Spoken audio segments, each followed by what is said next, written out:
I'm Paul Hagerman. I'm Director of Public Policy at the Canadian Food Grains Bank.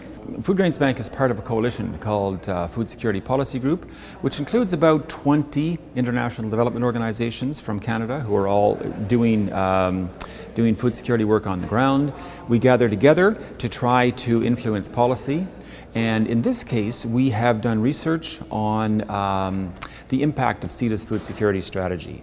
So for the last year and a half, we've been conducting this research, and now we've published a big report, and I just wanted to bring a few highlights here. CETA launched the food security strategy in 2009 with the main goal of helping poor people in developing countries get better access to food, especially women and smallholder farmers. So 3 years on, our coalition, Food Security Policy Group, decided to assess, is CETA actually meeting their own goals? How's their progress on the ground? CETA's really improved their work in food security. For one thing, they've increased investments a lot. Their investment in Ethiopia, one of these countries, is up by 75% compared to what it was before the strategy. And in Honduras, they've increased by 400%. Plus, globally, in all the regions where CETA works, they have increased investment in food security and increased investment in all three of the sectors that make up the food security pie, which is agriculture, nutrition, and food assistance. Well, we wanted to figure out, is CETA actually doing the things that farmers say are important? And so we talked to a bunch of farmers and farm organizations, and we found that for the most part, CETA is doing the things that farmers say are important and their governments are saying are important. For instance, in Honduras, we did focus groups with male and female farmers separately. And both of them said, we really need help to address the changing climate.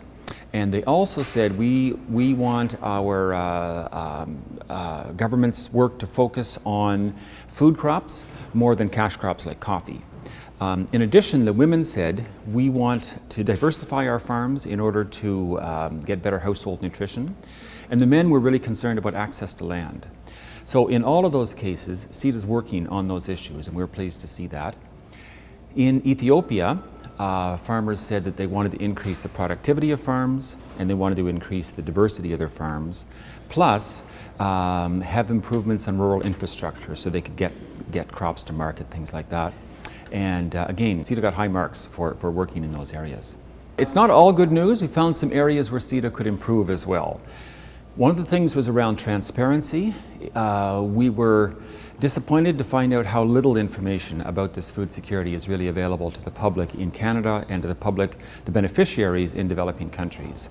So things like the detailed plans for how CETA was going to implement and how CETA was going to evaluate the strategy, that wasn't available. And we think that if there was better transparency, then it would enable beneficiaries to have a better idea of what's coming and enable Canadian partners to better talk about the work that CETA is doing overseas. Besides that, we found that CETA was not consulting very much with the intended beneficiaries, the farmers themselves. And that's something that was pointed out also in the report from the Auditor General in Canada, who said that it's not clear how CETA is consulting with the poor in their work. So we found some areas for improvement. Third area where we thought that there can be some improvement is in really coordination between Canadian departments. So CETA is doing really good work on food security, but we felt that might be overshadowed by what Canada is doing on exporting Canadian crops. So that might be depriving farmers of markets. And in both cases, farmers identified a need to adapt to climate change as really important. CETA is helping with that, but if we look at what else Canada is doing on climate change, we think there's really room for improvement in that area.